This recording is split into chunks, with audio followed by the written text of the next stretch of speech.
How's it going? I'm Brandon Lee and I've got a pretty cool light here. This is the MixPanel 150. This is an LED panel light that has a whole bunch of built-in effects and colors and even a push button hard soft mode. So I'm going to put it through its paces, try it out, show you a bunch of the different features of this light, and we'll see how it performs. Probably the coolest thing about this light is that you can instantly switch it from soft light mode to hard light mode just by pressing a button on the back. I'm not sure exactly how it works, but here's what it looks like when you do the switch.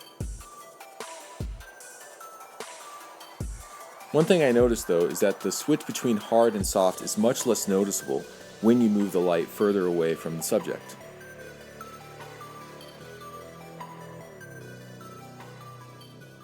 So here's a quick test of the brightness of the MixPanel 150 fighting against broad daylight. This is late afternoon light right behind me. You see the sun back there. I'm at f2.8, 1/8,000th of a second. So it's very, very bright out now. And the MixPanel 150 is filling in my face. The light is just a little bit longer than arm's length. It's about that far away. The MixPanel 150 is at 100% power. It's in hard light mode and it's also in boost mode, which means this is the brightest that this light will ever be. And it is dialed in to match the sunlight at 4200K. Here's soft light mode. And here's how it looks with the MixPanel 150 turned off entirely. Another important feature of the MixPanel 150 is being able to match the ambient light around it, not only with color temperature, but also with green magenta shift. So right now I'm being lit by sunlight that's coming through a greenish tinted window, and I'm also being filled in by my MixPanel 150 up there. So in order to make the MixPanel 150 more or less match the sunlight, I had to change the color temperature of the MixPanel to 4800 so that it matched the late afternoon sort of warmish color of the sun. And I added +14 green to match the greenish tint of the window. Here's how it looks if I take away that green correction in the MixPanel 150. It no longer matches the natural light. Here is just the natural light with the MixPanel 150 turned off.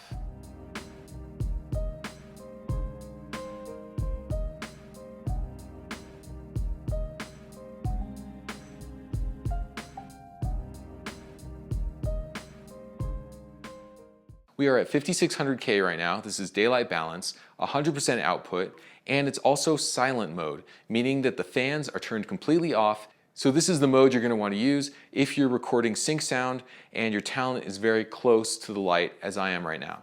Let's take a listen and let's see how quiet it is when I stop talking.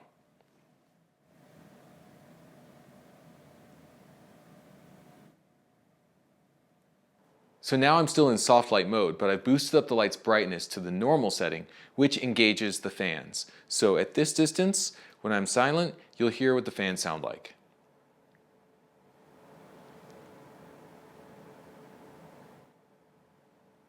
Now I've cranked it up to boost mode, 100% power output. Let's hear how it sounds when I stop talking.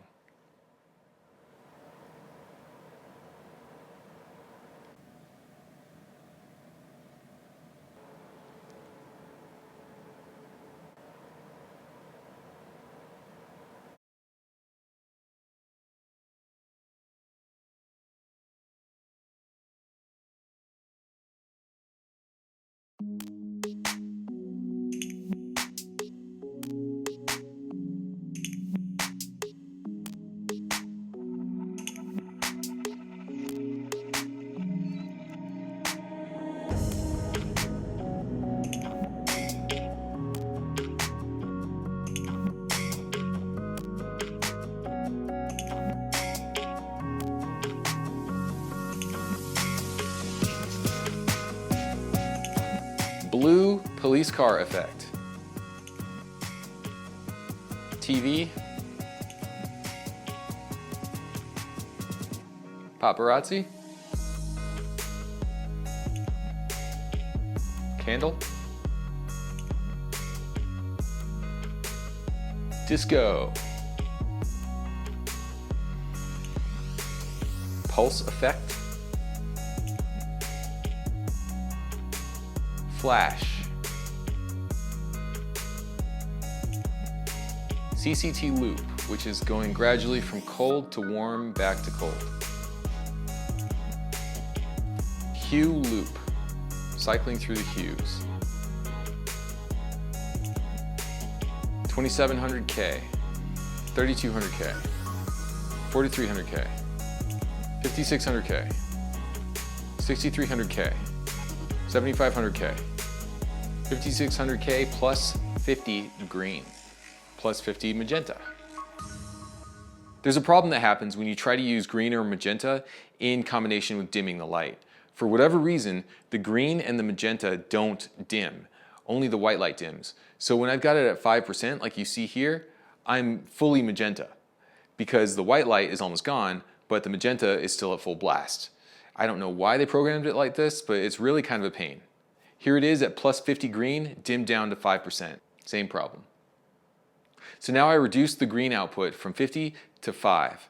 So this gives us a much more appropriate amount of green added to the white light. So basically what you have to keep in mind is, as you dim down your overall light level, you also have to reduce the amount of green or magenta that you added to the light.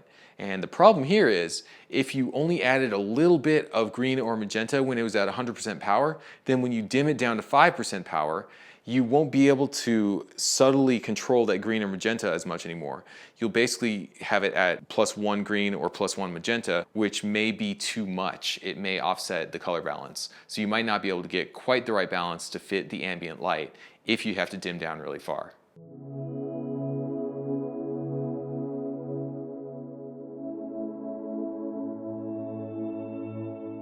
What you're seeing here is 3 light sources. We've got natural daylight giving a low level of fill and of course coming through the window.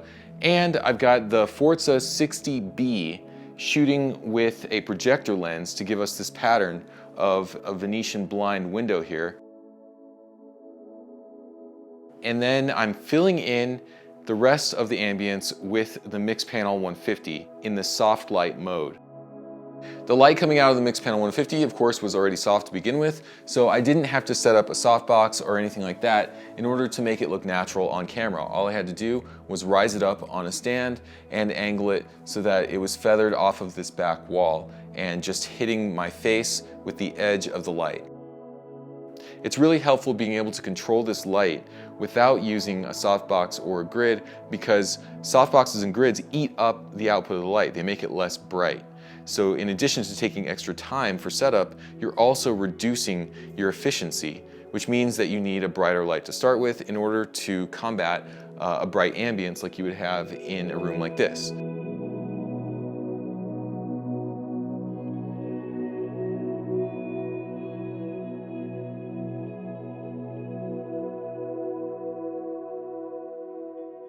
So here's my final thoughts on the MixPanel 150. The main thing I like about this light is that it's really easy to match ambient light. For instance, in this setup, I'm using it as a key light here in front of my face, and I'm using it to match the household lights that were already in this room. I have the light on the silent setting in soft light mode, 28% brightness, 2700K color temperature, +3 green, and I'm shooting it through the softbox, plus an extra layer of diffusion. This is a 5-in-1 reflector, just to get a softer wrap of light on my face. And even though I have 2 layers of diffusion going on here, this isn't a very deep setup. It doesn't take up a lot of depth in the room. So you can put it back against the wall in a small room and still get a really soft spread of light on your talent. The other main thing I like about the MixPanel is just the punch, the power of the light. When you put it in boost mode, in hard light mode, you get a lot of output from this that you can use either to throw it a long distance, maybe you want to simulate sunlight coming through a window or something, or you can use it to throw through several layers of diffusion and still get lots of output. There's 2 main things I don't like about this light. First is the noise that it makes in boost mode.